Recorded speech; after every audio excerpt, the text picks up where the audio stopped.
Jæja, nú ég lögð af stað, klukkan 7:20, áleiðis til Súbíri. Ég hitti mann í gærkvöldi, Breta, sem að sagði að spáin var allavega miklu betri fyrir daginn í dag. Og það lítur nú alveg þannig út að það er bjart allavega yfir og hann sagði að það ætti að vera 16 stiga hiti. Þannig að við krossum hingur, það getur ekki versnað frá því í gær. En þangað til seinna.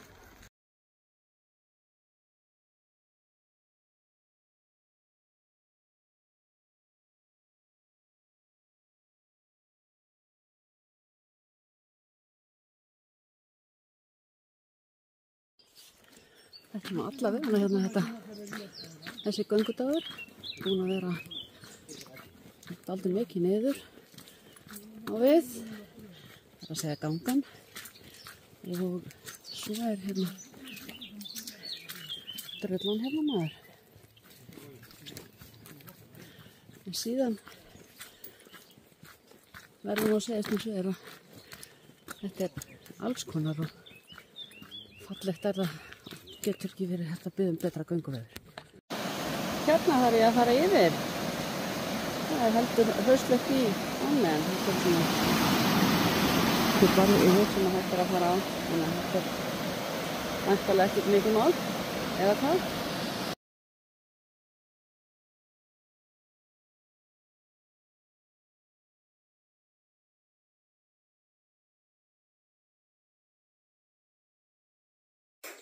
Þetta er ekki ókeypis gott fólk, skal ég segja ykkur. Það er ýmist í öglið þeirra. Í gær rigndi ég niður, en í dag er það svoleiðis að það má ekki heitar að vera fyrir gönguveður. Þetta er alveg, en ég meina þetta er dásamlegt. Það er ekki hægt að kvarta við því, þú má svitna lítið og roðni í kinnunum, en þetta er alveg frábært. Dýrlegt veður, fullt af fólki á stígum.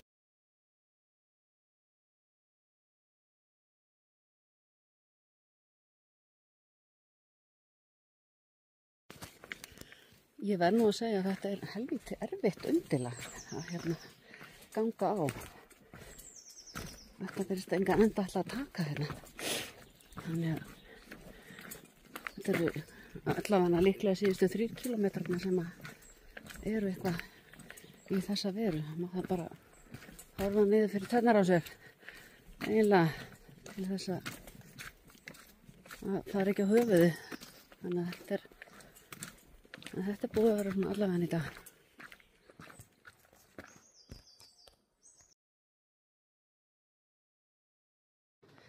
Hérna er fólk að reyna að fara alls konar til hliðar til þess að komast hjá allir þessari drullu. Þetta er nú að vera dálítið skrælegt, skal ég segja ykkur.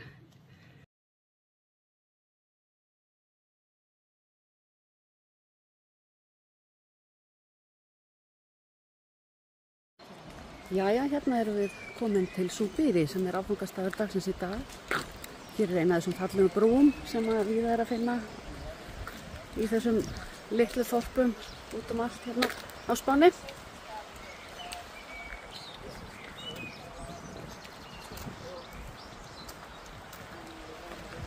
Þetta er yndislegt held ég.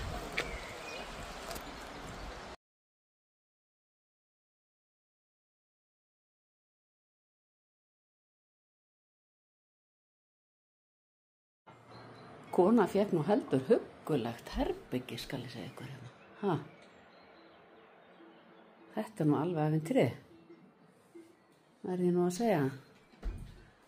Taxotena eða eitthvað heitir þetta. Mjög skrýtnu nafni.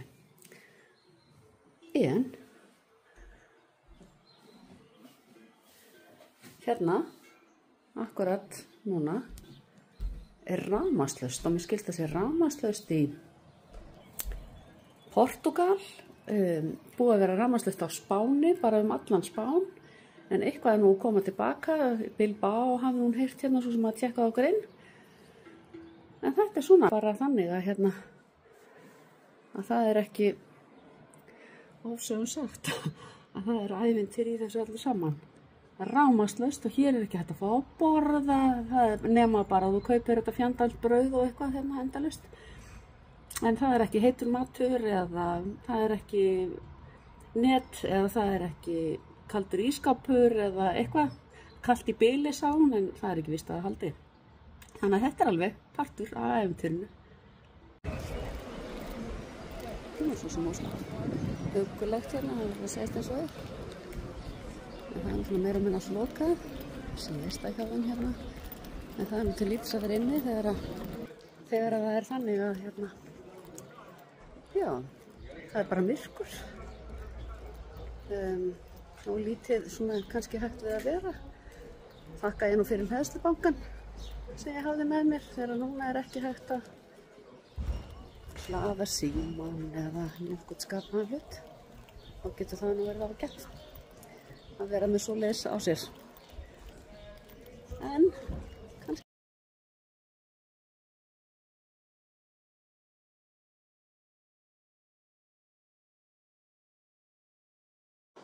Jæja, gott fólk, nú erum við í ævintýri, við erum hérna 2, ég og 1 norsk. Og við komumst ekki inn í hótelið okkar. Af því að hún ætlaði að skilja eftir hurðina að opna. En svo einhvern veginn hefur hún lokast, þannig að allir og amma er einhvern veginn að reyna að græja okkur inn, en það bara er ekki að gerast. Þannig að þetta er nú meira ævintýrið að verða. Það var nú þannig á Drottinsvegum að þá hérna var nú einhvern tíma sagt verði ljós og það var ljós. Og það gerðist hér í Súbýri klukkan 9:30 í kvöld að loksins kom ljós. Þannig að maður var ekki að fálma sig áfram hérna í myrkrinu og eiginlega bara get ekki gert nokkuð skapaðan hlut. Þetta var eiginlega dálítið áhugavert. Þannig að nú er ég að lesa hér og undirbúa mig hérna fyrir morgundaginn. Leiðinni sem ég er bara og skoða hvað er vert að stoppa og svona eitthvað. Þannig að þetta verður áfram ævintýri hér eftir sem hingað til.